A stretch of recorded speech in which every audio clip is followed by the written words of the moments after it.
Hello everyone, welcome to Synopsis IAS. My name is Divyanshi Singh and I am selected as Deputy Collector in UP PCS 2020. इस lecture में हम cover करेंगे international relations में एक topic है India's neighbourhood. So India's neighbourhood में we would be talking about India Bhutan relationship.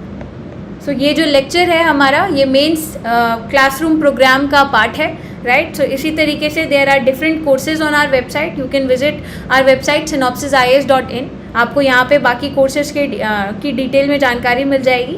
जैसे कि there is main seat guarantee programme. So यहाँ पे आपको प्रीलिम्स में जो प्रीवियस ईयर क्वेश्चंस है उनका कॉम्प्रिहेंसिव सोल्यूशन मिलेगा. देन मेंस इन 300 टॉपिक्स है. तो यहाँ पर आपको जो मेंस के लिए रेलिवेंट कंटेम्प्रेरी इशूज़ हैं along with the current event जो एक साल के लिए इम्पॉर्टेंट है उनके बारे में आपको यहाँ पे अच्छे से उनका कवरेज मिलेगा. उसके साथ साथ यहाँ पे आप PT 360 देख सकते हो. दिस इज़ अ कोर्स जहाँ पे आप जो भी प्रीलिम्स के लिए करंट अफेयर है relevant that you will get here. So इसी तरीके से there are different courses, optional के कोर्सेज हैं, फाउंडेशन कोर्सेज हैं that you can visit on our website and see. So coming back to the lecture India Bhutan relations. So अगर हम India Bhutan की बात करें सो भूटान के साथ इंडिया के जो रिलेशनशिप है वो काफ़ी कॉर्डियल है, राइट. काफ़ी फ्रेंडली रिलेशनशिप है. एंड विद भूटान हमने एक ट्रीटी साइन की थी, friendship treaty. So that treaty was signed in the year 1949. और यहाँ पे इस ट्रीटी में क्या बात की गई थी? इस ट्रीटी में ये बात की गई थी कि जो भी भूटान के फॉरेन रिलेशंस होंगे, राइट, फॉरेन पॉलिसी होगी, डिफेंस पॉलिसी होगी, इन दैट डिफेंस पॉलिसी या फिर foreign policy in that Bhutan will discuss India. Bhutan will have to discuss India. So यहाँ पर अगर उन्हें भूटान को आर्म्स इंपोर्ट करने हैं तो आर्म्स इंपोर्ट करने के लिए भी they will have to discuss India, right. So यहाँ पर ये जो ट्रीटी है नाउ यू कैन आपको सुन के ही लग रहा होगा कि ये किसी भी कंट्री की स्ट्रेटेजिक ऑटोनॉमी को रिस्पेक्ट नहीं कर रही. भूटान एक इंडिपेंडेंट राष्ट्र है, राइट. अपने आप में उनके कुछ अलग एस्पिरेशंस है, अपनी सॉवरेनिटी है. So we need to respect that. अगर इस तरीके की ट्रीटी होगी तो दैट इन लॉन्गर रन कोई ना कोई उसमें प्रॉब्लम्स आएंगी, राइट. बिकॉज ऑफ विच ये ट्रीटी को हमें 2007 में अपडेट करना पड़ा. एंड यहाँ पर जो हमने अपडेट किया उसमें ये जो प्रोविजंस थे कि भूटान को इंडिया को कंसल्ट करना पड़ेगा before importing arms from other country या फिर अपनी फॉरेन पॉलिसी के लिए इंडिया को कंसल्ट करना पड़ेगा. सो इन प्रोविजंस को ड्रॉप कर दिया गया, राइट. सो यहाँ पर अब उनको ऐसी कोई ज़रूरत नहीं है. सो ये जो ट्रीटी है इट एक्चुअली गवर्न्स कि दोनों कंट्रीज़ के बीच में there should be more trade and commerce, free trade and commerce होना चाहिए, फ्रेंडली पीसफुल रिलेशनशिप होने चाहिए, जो हमारे बॉर्डर्स हैं वो पीसफुल होने चाहिए, राइट. एंड जो सिटीजन है people to people contact that should be healthy between the two countries, right. तो यहाँ पर अगर आप भूटान के बारे में बात करो, भूटान की जोग्राफी को अगर हम देखें सो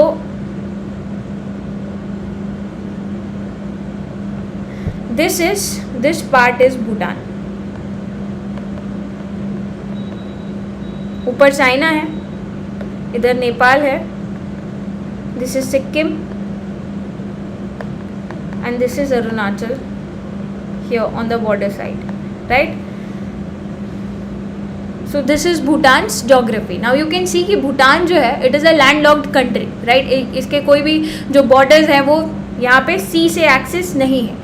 सो इसका जो ट्रेड है that is largely dependent on India, right. India के थ्रू होकर के जाता है. सो यहाँ पे डिपेंडेंसी बहुत ज़्यादा है भूटान की. Now if anything happens between two of us so दोनों के लिए ही it will not be good in a healthy manner. So अगर हम बात करें कि इंडिया के लिए भूटान की क्या सिग्निफिकेंस है तो सिग्निफिकेंस आर मेनी, राइट. अगर आप बात करो स्ट्रेटेजिक टर्म्स में सो वी नो कि हमने जोग्राफिकल पोजीशन देखी भूटान की. सो भूटान क्या है? It is sandwiched between India and China, right. India और चाइना के बीच में है. So it acts as a buffer state between India and China, right. अब यहाँ पर जो रीजन है you can see this is Bhutan and ये सिक्किम है. सो यहाँ पर जो हमारा चिकन स्नेक कॉरिडोर है उसके थ्रू वी हैव, जो कि काफ़ी नैरो है, एंड उसके through we have connectivity to our north eastern states, right. And अगर यहाँ पर चाइना का डोमिनेंस होता है या China has any control in this region, then India की जो इंडिपेंडेंस है, टेरिटोरियल इंटीग्रिटी है, that can be at stake, that can be threatened by China, right. So north eastern region से हमें कनेक्टिविटी बढ़ानी है, इंटीग्रेशन बढ़ाना है, राइट, डेवलपमेंट करना है, ग्रोथ करना है। For that this region has to be well connected. यहाँ पे सिक्योरिटी होनी चाहिए, बॉर्डर एरियाज में पीस होना चाहिए, डेवलपमेंट होना चाहिए। बट वी सी कि अगर यहाँ पर चाइना का इन्फ्लुएंस बढ़ता है, so that is not in our interest, right. So और हमने ये भी देखा है कि डोकलाम स्टैंड ऑफ हुआ। सो डोकलाम स्टैंड ऑफ कहाँ हुआ? In this region only, right. जो ये रीजन है सिक्किम और भूटान का जो बॉर्डर वाला रीजन है चाइना का, सो वहाँ पर डोकलाम बॉर्डर पे इशू हुआ with China, right. Then India supported Sikkim. उसके साथ साथ यहाँ पर चुम्बी वैली है। So Chumbi valley is also on the tri junction of Bhutan, China and India, 500 kilometre away from chicken's neck in north Bengal. So अगर यहाँ पर चाइना अपना इन्फ्लुएंस असर्ट करता है, so that is not in favour of India, right. उसके साथ साथ अगर हम भूटान की बात करें, so there are many terrorist militant outfits जो हैं वो काम करती हैं नॉर्थ ईस्टर्न इंडिया में। क्यों काम करती हैं? ताकि वो सेशनिस्ट मूवमेंट को बढ़ावा दे सके, राइट। जो अलगाववादी मूवमेंट होते हैं कि भारत से अलग हो जाएंगे एंड अलग अपनी गवर्नमेंट बनाएंगे, सो वो मूवमेंट्स नॉर्थ ईस्ट में काफ़ी चलते हैं, राइट। नॉर्थ ईस्ट में इंसर्जेंसी है, so Assam is affected by that, Nagaland is affected by that. So वहाँ पे अलग अलग जगहों पे अलग अलग ऑर्गेनाइजेशन काम करती है। सो असम में there is ULFA, right, united liberal front of Assam. So this body is working, यहाँ पे इंसर्जेंसी प्रमोट करती है। सो ये क्या होता है? These bodies are banned in India, so now they have to work, उन्हें मिलिटेंसी बढ़ानी है और लोगों को अट्रैक्ट करना है, राइट, हमेशा डिस्टर्बेंस क्रिएट करना है। So they are operating cross border. जो हमारे नेबरहुड कंट्रीज़ हैं जैसे बांग्लादेश है, म्यांमार है, भूटान है, इस तरीके से वहाँ पर जा कर के वहाँ से ऑपरेट करते हैं। So actually Bhutan played an important role in flushing out the militant groups, जो कि जैसे कि उल्फा, जो कि वहाँ भूटान में काम कर रहे थे। सो इस तरीके से it is in are interest कि हम भूटान के साथ फ्रेंडली रिलेशंस को हमेशा आगे कंटिन्यू करें, राइट। दोनों कंट्रीज़ के जो रिलेशन हैं उनको नेक्स्ट लेवल पे लेके जाए, economically, politically, diplomatically, right. So there is huge significance of Bhutan. उसके बाद अगर हम बात करते हैं कि कुछ इश्यूज़ आते हैं रिलेशनशिप में, राइट। इश्यूज़ कैसे आते हैं कि इकोनॉमिक टर्म्स में इश्यूज़ आएंगे, पॉलिटिकल टर्म्स में इश्यूज़ आएंगे। अभी हमने बात किया था कि इंडिया की फ्रेंडशिप ट्रीटी है with Bhutan, so it was revised. Why it was revised? Because there were some political reasons, right. Indian government is to be consulted by the Bhutan whenever they are making their policy in their constitution or whatever, वहाँ पे जो भी political regime है उसके लिए। so that creates tussle, क्यों हम consult करें आपको? so political यहाँ पे differences आ जाते हैं, then economic differences आ जाते हैं कई बारी। अभी तो हम उनके बारे में बात करेंगे कि why there is a need to revisit India's Bhutan policy, क्योंकि कुछ issues हैं दोनों countries के बीच में that needs to be addressed।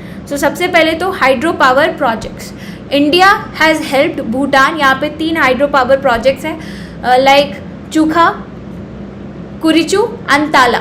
ये जो है these are being developed by India in Bhutan. India has helped in establishment of these hydro power projects, right. So इनके थ्रू जो है, अगर आप भूटान की बात करते हैं, सो भूटान का 1/3 एक्सपोर्ट जो है इंडिया में, वो इलेक्ट्रिसिटी का भूटान जो भी जनरेट करता है 1/3 एक्सपोर्ट इंडिया को करता है, right. So it is heavily dependent on India. अब यहाँ पर इंडिया ये जो हाइड्रो इलेक्ट्रिक प्रोजेक्ट्स है वो इंडिया की मदद से बनाए हैं। अब प्रॉब्लम क्या आती है कि ये Indian companies they are building there, but इनमें डिलेज आ जाते हैं इन कंस्ट्रक्टिंग। तो उसकी वजह से क्या होगा? भूटान का इंडिया के ऊपर डेट बढ़ेगा, तो again it will be a problem. तो एक रीज़न ये है कि इंडिया नीड्स टू एक्सपेडाइट, जो भी इंडिया डेवलपमेंट प्रोजेक्ट्स कर रहा है वहाँ पे, वो हमें और तेज़ी से करने पड़ेंगे, एक्सपेडाइट करने पड़ेंगे, राइट। उसके बाद अगर हम बात करते हैं कि हमने देखा कि भूटान जो है 1/3 एक्सपोर्ट अपना जो भी इलेक्ट्रिसिटी का है वो इंडिया को करता है, and India is now more focusing upon renewable, solar energy, wind energy, right. So उसकी वजह से क्या हो रहा है कि इंडिया जो है पावर सरप्लस स्टेटस अचीव करना चाहता है, राइट। रिन्यूएबल एनर्जीज में ग्रोथ एंड डेवलपमेंट कर रहा है इंडिया। सो उसकी वजह से भूटान की जो हाइड्रो पावर सेक्टर है वो इतना ज़्यादा प्रॉफिटेबल नहीं रहेगा, that it will become difficult for Bhutan to remain profitable in India, right. Then trade and commerce में बात करें तो इंडिया भूटान का लार्जेस्ट ट्रेडिंग पार्टनर है, but with the introduction of goods and services tax, पहले क्या होता था, गुड्स एंड सर्विसेज टैक्स जब नहीं थे तो यहाँ पर भूटान से जो एक्सपोर्ट्स इंडिया में होते थे तो उनको कुछ एक्साइज में रिबेट मिलता था, राइट। देयर वाज सर्टन यहाँ पे उनको कुछ रिलैक्सेशंस मिलते थे एक्साइज में और चीज़ों में, तो दैट अब एक्साइज तो पूरी तरह से ख़त्म हो गया गुड्स एंड सर्विसेज टैक्स में। सो इसकी वजह से यहाँ पे Bhutan exporters were impacted. Then demonetisation की वजह से भी इम्पैक्ट हुआ था, right.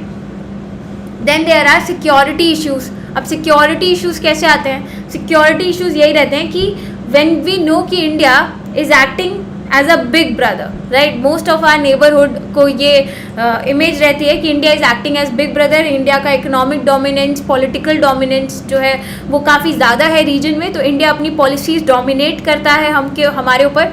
So that creates issues, right. अब यहाँ पे जैसे कि डोकलाम में इंडिया एक्चुअली सपोर्टेड भूटान कि वहाँ पर टू ड्राइव आउट चाइना उनके रीजन से। सो वहाँ पर इंडिया का जो है इंडिया की ट्रूप्स का presence on their border, so that sometimes becomes issue कि इंडिया इज़ इनक्रोचिंग, राइट। सो ये परसेप्शन भी हमारे नेबर्स में रहता है।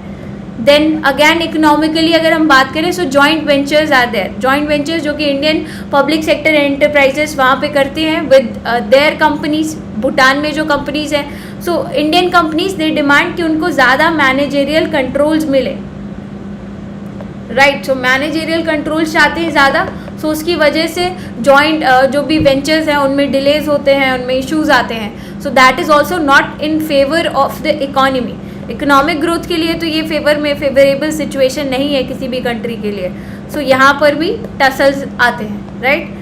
Then connectivity. सो यहाँ पर वी नो कि साउथ एशियन रीजन में connectivity is a very important problem, right. अगर आप बात करो पाकिस्तान की, सो पाकिस्तान कई सारे कनेक्टिविटी प्रोजेक्ट से अपने हाथ खड़े कर लेता है। It does not want India to be in that, right. उसी तरीके से अगर आप बात करो कि यहाँ पे भूटान की, सो भूटान ने मोटर व्हीकल एग्रीमेंट में साइन करने से मना कर दिया बिकॉज दे थॉट कि it will bring in more pollution, tourism के थ्रू पोल्यूशन आएगा, ट्रैफिक के थ्रू पोल्यूशन आएगा, so we don't want that. So इस तरीके से यहाँ पे क्या होता है कि कनेक्टिविटी इम्पैक्ट होती है, प्रोजेक्ट्स इम्पैक्ट होते हैं, इकोनॉमी इम्पैक्ट होती है। सो ये भी इशू है and we need to negotiate with the other country, right. यहाँ पे इकोनॉमिक इम्पैक्ट असेसमेंट भी इस तरीके के डिसीजन का करना चाहिए, right. So negotiation, back channel diplomacy, track two dialogue, ये सारी चीज़ें कंटिन्यूएशन में रहनी चाहिए। We also must respect the other countries decision but at the same time try to negotiate ताकि कुछ पॉजिटिव आउटकम्स बाहर निकल के आएँ, right. So there are some measures कि हम क्या कर सकते हैं, व्हाट कैन बी डन कि हम रिलेशनशिप को इम्प्रूव कर सकें। सो यहाँ पर इंडिया को अपनी पंचशील डॉक्ट्रीन और गुजराल डॉक्ट्रीन से स्टिक करना चाहिए, right. Panchsheel doctrine says that कि हमें किसी के इंटरनल मैटर में नहीं इन्वॉल्व होना है, राइट। एंड देन हमें दूसरे कंट्री की सॉवरेनिटी को रिस्पेक्ट करना है, टेरिटोरियल इंटीग्रिटी को रिस्पेक्ट करना है and we have to grow together in peace, right. So हमारा एजेंडा है growth, achieving equality and we don't have to actually encroach upon the other country. And the Gujral doctrine says कि हमें अपने जो भी नेबर्स हैं उनको प्रायोरिटी पे रखना है, उनको डिप्लोमेटिक प्रायोरिटी, पॉलिटिकल प्रायोरिटी, उनको हर तरीके की सपोर्ट एक्सटेंड करना है। We have to ensure regional integration, right, and support, unconditional support हमें अपने नेबरहुड की करनी है। क्यों करनी है? बिकॉज इंडिया को राइज करना है। India has to become the leader of the developing world and for that सारे कंट्रीज़ को हमें ऑन बोर्ड लेना पड़ेगा। एंड सबसे पहले तो जो हमारे नेबरिंग कंट्रीज़ हैं, हमें इस पूरे रीजन को अगर इंटीग्रेट करना है, we are talking about India led regionalism with which our neighbours are comfortable, then we have to ensure कि हमारे नेबर्स जो हैं they are feeling safe of India, they are not feeling what the countries, neighboring countries of China are feeling for China, right. Insecurity नहीं होनी चाहिए. There must be a feeling of cooperation and respect between the two countries, right. So यहाँ पे Gujral doctrine बात करती है कि हमें साथ में बढ़ावा करना है. उसके साथ साथ वी हैव टू इंश्योर कि जो बॉर्डर एरियाज हैं वहाँ पे डेवलपमेंट हो, राइट. पीस हो. अगर पीस, स्टेबिलिटी, डेवलपमेंट होगा हमारे नेबरिंग कंट्रीज़ में तो ऑब्वियसली उसका इम्पैक्ट जो है वो मल्टीप्लायर वे में इंडिया में भी होगा, हमारे नेबरिंग कंट्रीज़ में भी होगा एंड ओवरऑल इकोनॉमी पे होगा, right. So we need to ensure कि डेवलपमेंट हो in these countries, right. Then हमने जो इश्यूज़ देखे थे जैसे कि हाइड्रो पावर प्रोजेक्ट्स हैं तो उनके बनने में डिले होता है, राइट. टैरिफ्स में इश्यूज़ आते हैं. सो वो डिलेज को कम करें, राइट. देयर आर केसेस की होता क्या है, डेवलपमेंटल प्रोजेक्ट्स जो कि बाहर फॉरेन कंट्रीज़ में किए जाते हैं तो वहाँ पर चाइना जो है it often delivers on those projects but India only promises. तो यहाँ पे ऐसी कंडीशन नहीं होनी चाहिए, राइट. ताकि हाइड्रो पावर प्रोजेक्ट्स यहाँ पे जल्दी से आप बनाइए, जो भी आपने प्रोजेक्ट साइन किए हैं उनको टाइमली डिलीवर करिए. Then India should refrain from interfering in the sovereign matters. किसी भी कंट्री के इंटरनल मैटर्स में इंडिया को नहीं पढ़ना है, right. Then politically stable Bhutan is important to India. अगर अनस्टेबल हो जाता है then it becomes a region which will support anti national, anti India militant groups जैसे कि उल्फा जो कि आपके नॉर्थ ईस्टर्न रीजन में काम करते हैं, anti India activities, right. Terrorist activities हो गई. इस तरीके से it will support such kind. And also अगर हम अपने नेबर्स को we are not keeping them on our side then ऐसा भी हो सकता है they may go against external balancing against India, right. So China से कोऑपरेशन करने लग जाएं. So that is also not in favour of India. And Bhutan से वी नो कि Bhutan is the only country, right, जिसने कि चाइना के बेल्ट एंड रोड इनिशिएटिव को नहीं एक्सेप्ट किया. बाकी हमारे सारे नेबरिंग कंट्रीज़ ने they have accepted it. So we need to utilise that in our favour, right.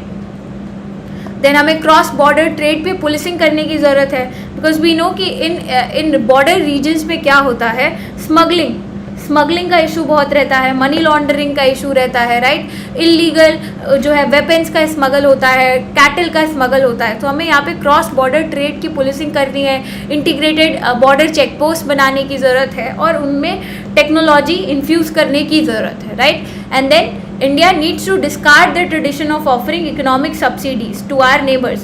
India को यहाँ पर एड बेस्ड डेवलपमेंट से मूव कर जाना चाहिए. Investment led developer. I'll write it here. Investment led developer. So India को यहाँ पर अपना स्टेटस चेंज करना चाहिए. एड बेस्ड से इन्वेस्टमेंट लेड डेवलपमेंट करना चाहिए. वहाँ पे प्राइवेट जो इन्वेस्टमेंट है प्राइवेट सेक्टर से उसको बढ़ावा देना चाहिए, राइट. साथ ही साथ हमें people to people contact and जो भी टूरिज़्म है, कल्चरल टूरिज़्म है, जोग्राफिकल टूरिज़्म है, इकोलॉजिकल टूरिज़्म है, इसको भी बढ़ावा देना चाहिए. वहाँ के यूथ इन भूटान उनको ट्रेन करना चाहिए. knowledge economy we are, so knowledge transfer we can do, right. So recently along with OECD and United Nations का एक प्रोग्राम है इन भूटान, right. So वहाँ पर they are actually doing a project there ताकि वहाँ पे टैक्स एडमिनिस्ट्रेशन को और स्ट्रॉन्ग किया जा सके इन इंटरनेशनल टैक्सेशन, जो भी base erosion and profit shifting है, इस तरीके की प्रॉब्लम से, ताकि countries like Bhutan are also equipped to deal with. तो यहाँ पर India is also participating. India is sending यहाँ पे जो भी एक्सपर्ट्स हैं in this field to Bhutan ताकि दे कैन ट्रेन देम. वहाँ पे जो भी इनोवेशन है, जो भी नॉलेज है, that can B share with Bhutan in terms of कि वहाँ पे टैक्स एडमिनिस्ट्रेशन कैसे बढ़िया किया जा सकता है, right. So this you should know. उसके अलावा फ्यूचर ऑफ द रिलेशंस में हम बात करेंगे कि what are the sectors of cooperation, what are the areas of cooperation. तो हम ऑर्गेनिक फार्मिंग में कोऑपरेट कर सकते हैं, इको टूरिज्म में कोऑपरेट कर सकते हैं, and also it is necessary for the development in the north eastern states, right. So अगर हम यहाँ पे बेहतर कनेक्टिविटी प्रोवाइड करें सो उससे इंडिया की connectivity to the north eastern region develop होगी, एंड देन हम वहाँ पर जो भी अपॉर्चुनिटीज़ हैं उनको टैप कर सकते हैं, because north eastern region it's a resource rich region but infrastructure deficit region है, राइट. देन यहाँ पे water management, power, trade, culture that can be smoothened, right. फिर हम Bhutanese student can come and study in Indian universities, उनको scholarship देना, so ये सारी opportunities भी हैं, राइट। सो इसके थ्रू दिस इंडिया की जो यूनिवर्सिटीज़ है उनका स्टेटस भी we need to improve so that more such students can be attracted, right. And then sustainable development का idea that we need to also export, तो वहाँ पर हमें रिन्यूएबल्स में cooperation with Bhutan that also has to be done, right. So यहाँ पर hydro electric power जो है that is the economic bedrock of India and Bhutan relationship.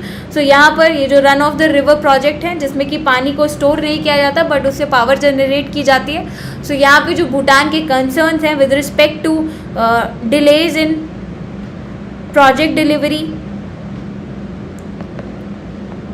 Tariffs वगैरह को लेकर के उसको इंडिया को एड्रेस करना चाहिए। साथ ही साथ हमें अपने रिलेशंस में को इम्प्रूव करने के लिए integration, social integration, political economic integration, people to people integration, all sort of such integration needs to be done. So this was it for this lecture. Thank you.